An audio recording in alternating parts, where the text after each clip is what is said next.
नमस्कार दोस्तों, मैं हूं मुकेश कोरी। बात कर रहे हैं आज वैक्सीनेशन पर। जिस प्रकार से हमारे देश में कोरोना की जो दूसरी लहर आई है, ये लहर नहीं, मौत का सीधा सीधा नाच है।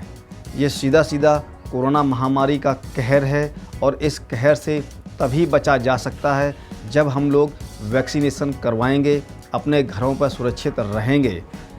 इस महामारी का फैलने का एक समय भी है, एक निर्धारित समय भी होता है।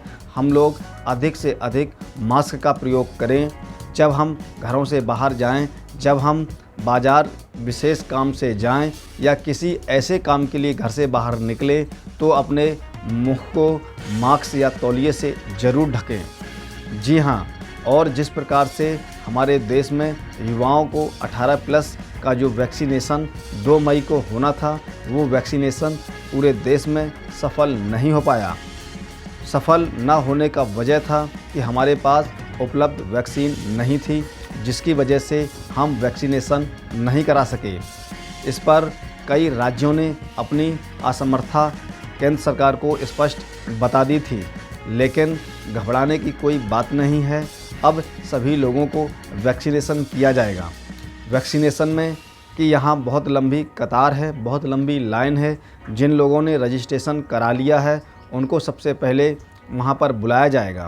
वैक्सीनेशन के कुछ साइड इफ़ेक्ट्स भी देखने को मिले हैं, लेकिन ये उन्हीं के शरीरों पर देखने को पाए गए हैं जिनकी शारीरिक क्षमता बहुत ही कमज़ोर है, जिनकी इम्यूनिटी बहुत ही कमज़ोर है।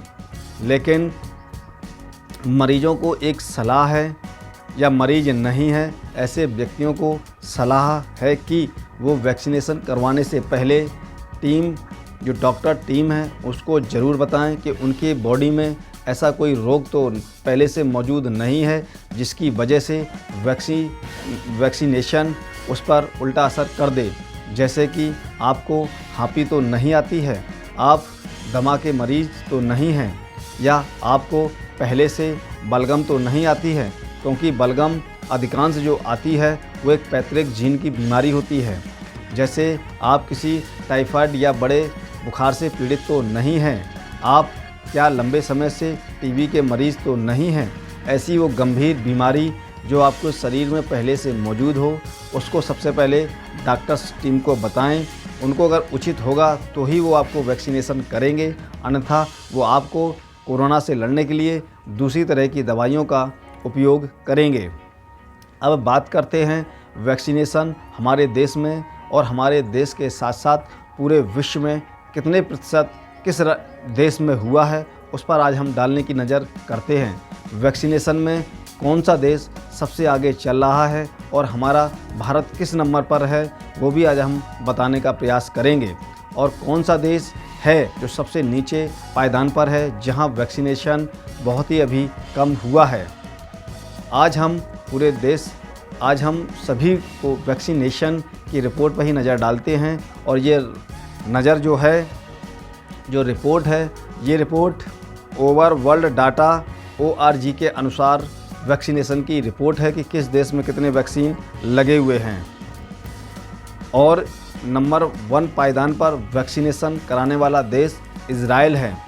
इज़राइल के बाद मालदीव स्थान पर आता है, फिर UAE है, UAE के बाद ब्रिटेन है, ब्रिटेन के बाद अमेरिका है, अमेरिका के बाद चिली है, चिली के बाद जर्मनी है, जर्मनी के बाद फ्रांस है, फ्रांस के बाद तुर्की का नंबर आता है, तुर्की के बाद ब्राज़ील आता है।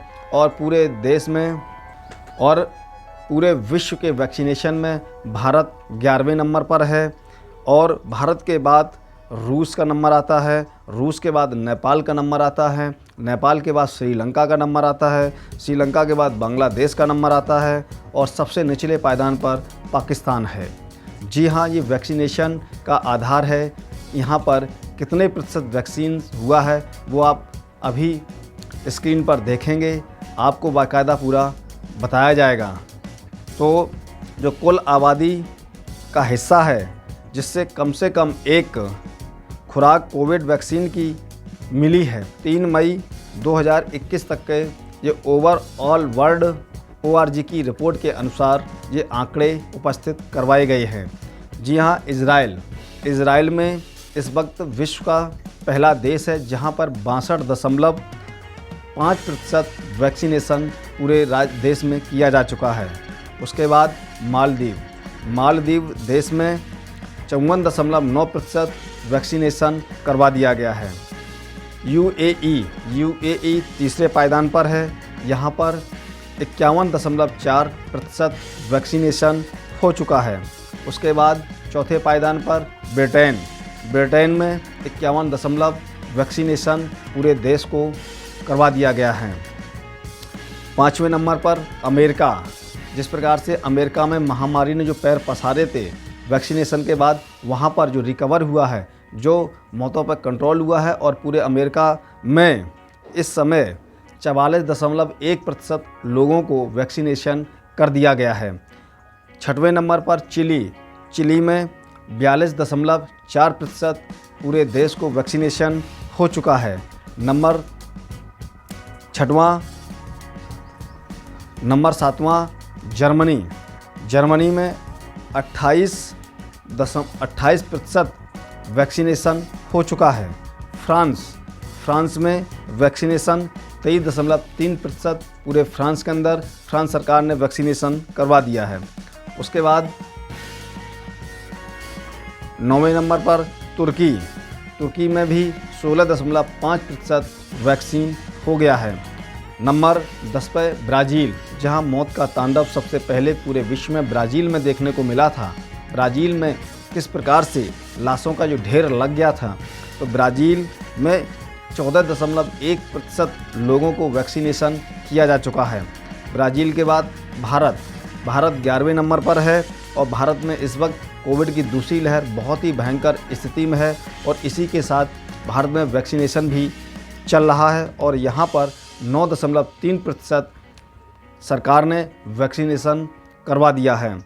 और 12वें नंबर पर रूस में 8.5% लोगों का वैक्सीनेशन किया जा चुका है। नेपाल जो हमारा पड़ोसी देश है, नेपाल में 7.2% वैक्सीनेशन हो चुका है। दूसरा पड़ोसी देश श्रीलंका में भी 4.3% वैक्सीनेशन किया जा चुका है। बांग्लादेश पड़ोसी मुल्क और यहाँ पर 3.5% वैक्सीनेशन किया जा चुका है। और हमारा कश्मीर से हमेशा टकराव में रहने वाला पड़ोसी मुल्क पाकिस्तान में 0.9% लोगों का वैक्सीनेशन किया जा चुका है। आप समझ सकते हैं कि वैक्सीनेशन से ही मौतों पर रोक लगाई जा सकती है, या जिन व्यक्तियों का अपना मस्तिष्क बहुत ही मजबूत है, इम्यूनिटी शक्ति क्षमता बहुत मजबूत है, ऐसे लोग भी इस पर विजय हासिल कर रहे हैं। ये वैक्सीनेशन की रिपोर्ट आपको कैसी लगी, इस पर आप अपनी राय ज़रूर रखें। आपने मुझे बहुत ही धैर्यपूर्वक से सुना, उसके लिए आप सभी का बहुत बहुत धन्यवाद। फिर मिलेंगे फिर एक नई खबर के साथ, तब तक के लिए आप सभी को जय भारत।